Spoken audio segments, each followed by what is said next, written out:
એટલે કોઈ દિવસ એવા ખોટા રસ્તે જવાનું વિચારવાનું પણ નહીં. પ્રોબ્લેમ છે તો સોલ્યુશન પણ છે. અને મારે એકલી વાત પ્રોબ્લેમ્સની નથી કરવી. મારું ફોકસ જે છે એ સોલ્યુશન, આત્મવિશ્વાસ ઉપર છે. તમારી પોતાની આત્મશક્તિ દુનિયામાં બહુ મોટું પરિવર્તન લાવી શકે છે. અને દુનિયામાં પરિવર્તન આવે કે ના આવે, પણ તમારી લાઈફમાં તો 100% પરિવર્તન આવે છે ને આવે છે. જો તમે સારો સચોટ પ્રયત્ન કર્યો છે તો આઈ એમ dam sure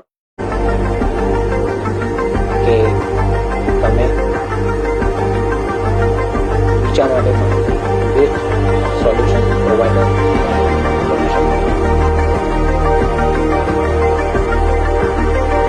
stock market trading વખતે મારો અનુભવ તો એવું નથી હોતું કે દરેક સ્ટેજમાં પ્રોફિટ લોસીસ પણ કરવા પડે. પણ આજે જો લોસ થયો તો આવતીકાલે ફરી ફરીથી